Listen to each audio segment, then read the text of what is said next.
This is just a sample of the audiobook. To get the complete audiobook, access the link posted in the first comment.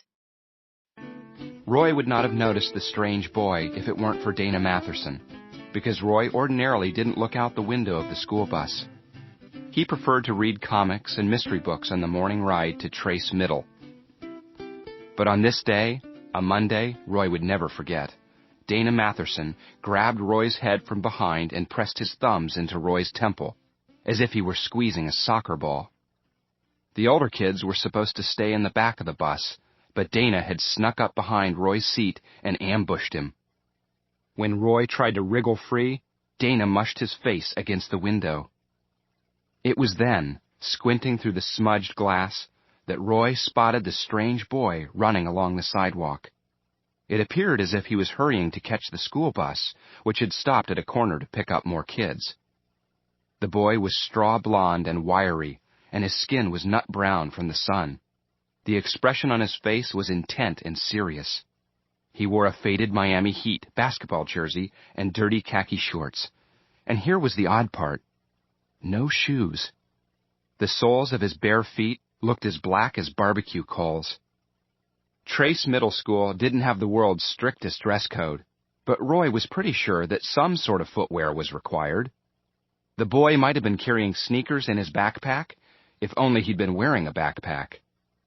No shoes, no backpack, no books. Strange indeed, on a school day. Roy was sure that the barefoot boy would catch all kinds of grief from Dana and the other big kids once he boarded the bus. But that didn't happen. Because the boy kept running, past the corner, past the line of students waiting to get on the bus, past the bus itself. Roy wanted to shout, "Hey, look at that guy!" But his mouth wasn't working so well. Dana Matherson still had him from behind, pushing his face against the window. As the bus pulled away from the intersection, Roy hoped to catch another glimpse of the boy farther up the street.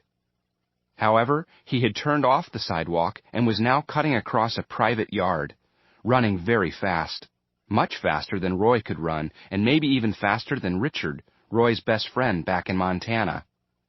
Richard was so fast that he got to work out with the high school track squad when he was only in 7th grade. Dana Matherson was digging his fingernails into Roy's scalp, trying to make him squeal, but Roy barely felt a thing. He was gripped with curiosity as the running boy dashed through one neat green yard after another, getting smaller in Roy's vision as he put a wider distance between himself and the school bus.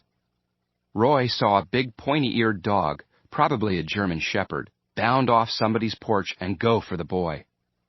Incredibly, the boy didn't change his course. He vaulted over the dog, crashed through a cherry hedge, and then disappeared from view.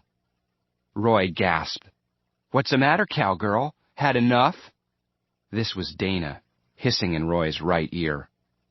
Being the new kid on the bus, Roy didn't expect any help from the others. The cowgirl remark was so lame, it wasn't worth getting mad about. Dana was a well-known idiot, on top of which he outweighed Roy by at least 50 pounds. Fighting back would have been a complete waste of energy. "Had enough yet? We can't hear you, Tex." Dana's breath smelled like stale cigarettes. Smoking and beating up smaller kids were his two main hobbies. "Yeah, okay," Roy said impatiently. "I've had enough." As soon as he was freed, Roy lowered the window and stuck out his head. The strange boy was gone. Who was he? What was he running from? Roy wondered if any of the other kids in the bus had seen what he'd seen. For a moment, he wondered if he'd really seen it himself.